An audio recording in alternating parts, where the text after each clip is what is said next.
Troisième élément que l'ennemi utilise, l'orgueil. Satan était le premier orgueilleux.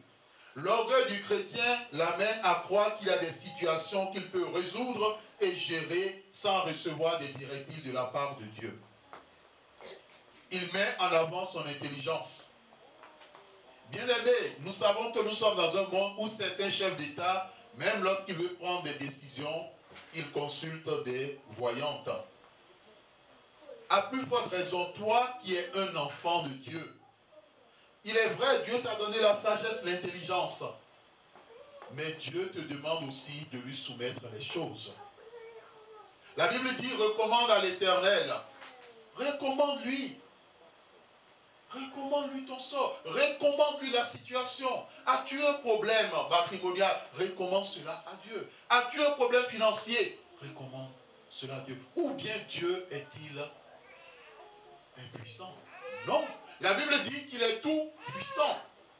Dieu n'est-il pas capable de régler tes problèmes? La plupart du temps, les chrétiens ne lui recommandent pas. Certains chrétiens, lorsqu'ils rencontrent des difficultés, le premier jour, ils en parlent à Dieu. Le deuxième jour, ils en parlent à Dieu. Le troisième jour, ils en parlent et après, ils n'en parlent plus.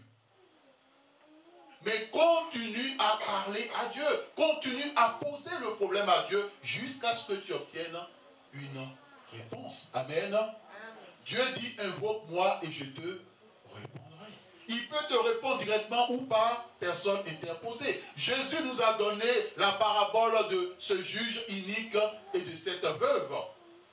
Et Jésus disait qu'il a donné cette parabole pour que nous ne nous décourageons pas. Nous rencontrerons des situations de difficulté parce que nous demandons, nous n'avons pas encore obtenu les ossements et nous laisserons nous aller dans le découragement ou bien au découragement. Jésus le sait. C'est ce pourquoi cette veuve a insisté. Elle a insisté. Elle a continué à déranger ce juge jusqu'à ce qu'elle obtienne ce qu'elle a demandé. Voici les enfants que Dieu veut. Ceux qui continuent à déranger Dieu jusqu'à ce qu'ils obtiennent ce qu'il veut. Qu'est-ce que Jacob a fait? Amen. Jacob a combattu pendant combien de temps? Je vous écoute. Toute la nuit. Donc, il a combattu. Combien de personnes ont combattu toute une nuit pour demander quelque chose à Dieu? Jacob a combattu toute la nuit. Ne dis pas dans ton cœur, moi je ne suis pas Jacob. Il y a des personnes qui aiment ce genre de discours. La bonne nouvelle, c'est que tu es plus que Jacob. Amen. Amen. Parce que Jacob, lui, n'avait pas la grâce de l'Esprit en lui. Toi, tu as le Saint-Esprit en toi. Nous oublions que le Saint-Esprit est en nous quand nous passons par des moments difficiles. Est-ce qu'il ne voit pas l'Esprit de Dieu? Quelqu'un peut-il être avec toi dans ta maison sans savoir ce qui se passe? Je te donne un exemple. Tu vas chez le coiffeur, tu te fais les cheveux. La personne qui vit dans la maison avec toi ne verra pas. Non, il ne verra pas. Ce n'est pas possible. C'est vrai? Bon, nos soeurs qui ont fait les cheveux, vos enfants n'ont pas vu que vous avez fait les cheveux? Amen. Ils ont vu ou bien ils n'ont pas vu? Quand vous vous tressez, ils voient ou bien ils ne voient pas? Mais l'Esprit de Dieu est en toi. Il voit ton problème ou il ne voit pas ton problème. Mais pourquoi tu as l'impression que tu vis le problème seul? Le Saint-Esprit vit le problème avec toi. Mais tu n'es pas seul. Satan te fait croire que tu es seul. Satan te fait croire que tu galères depuis des années seul. Non. Le jour de la rédemption, Dieu t'a donné son esprit. C'est un sceau, c'est une marque. Et c'est une grâce. C'est ce pourquoi pendant la liturgie, Dieu dit, nous ne dérangeons pas trop son esprit. Le Saint-Esprit s'ennuie dans la vie de certains chrétiens. Amen. Vous avez déjà vu dans un bureau un employé qui s'ennuie? Qu'est-ce qui peut amener un employé à s'ennuyer dans son lieu de travail?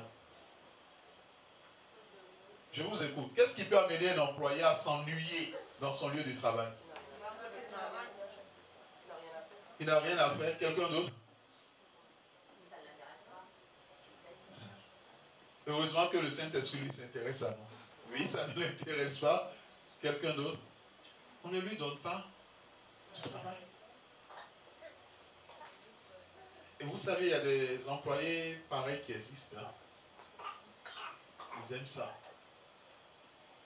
Le Saint-Esprit s'ennuie dans ta vie.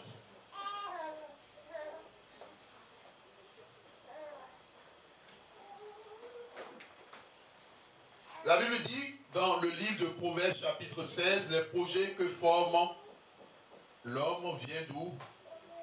De son cœur. Mais la réponse que donne la bouche vient de qui?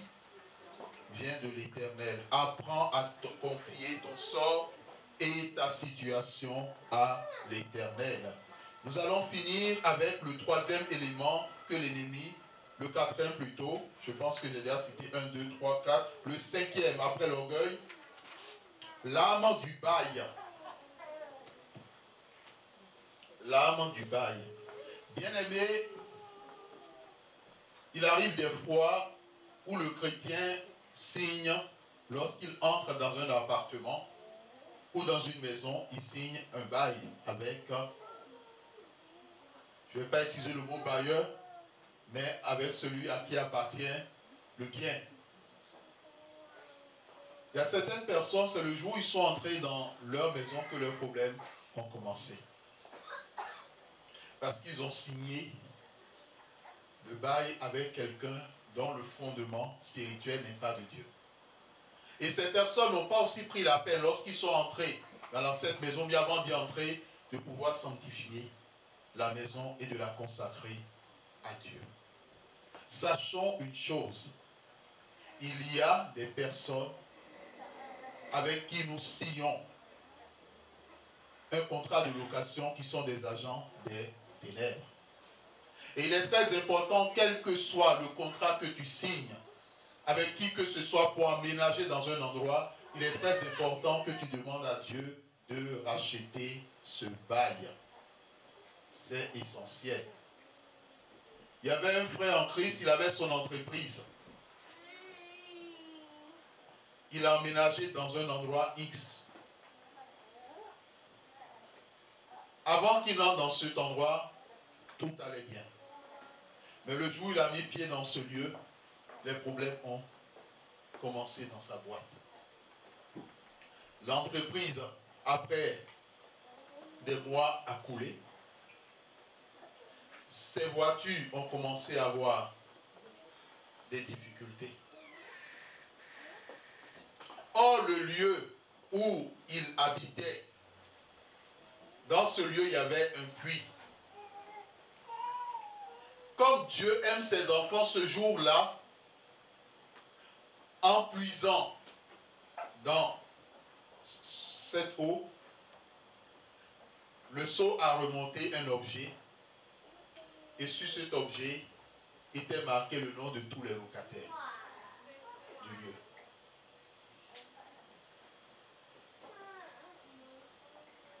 Il y avait des tissus de couleur rouge qui liaient bien les choses et il y avait deux animaux morts qui étaient bien aussi attachés à cela.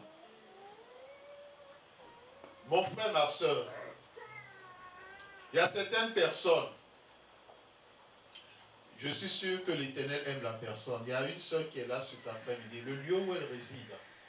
Avant qu'elle y mette les pieds, celui qui l'avait précédé était maçonnique, était un franc-maçon.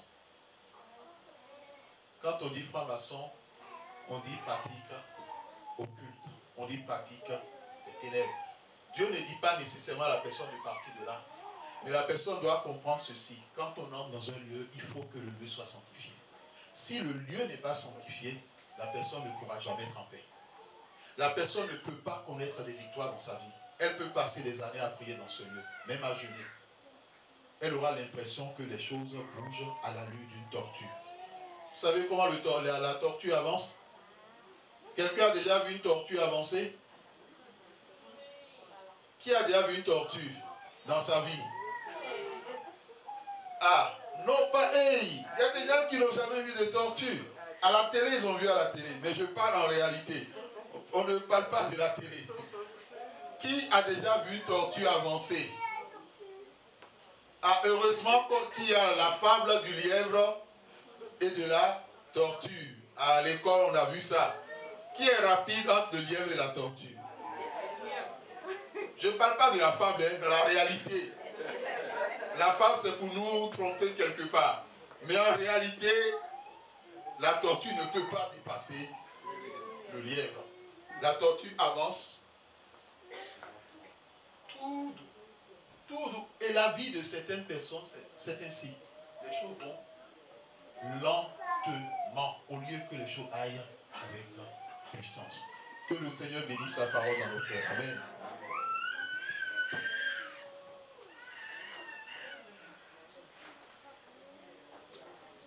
Nous allons écouter les annonces.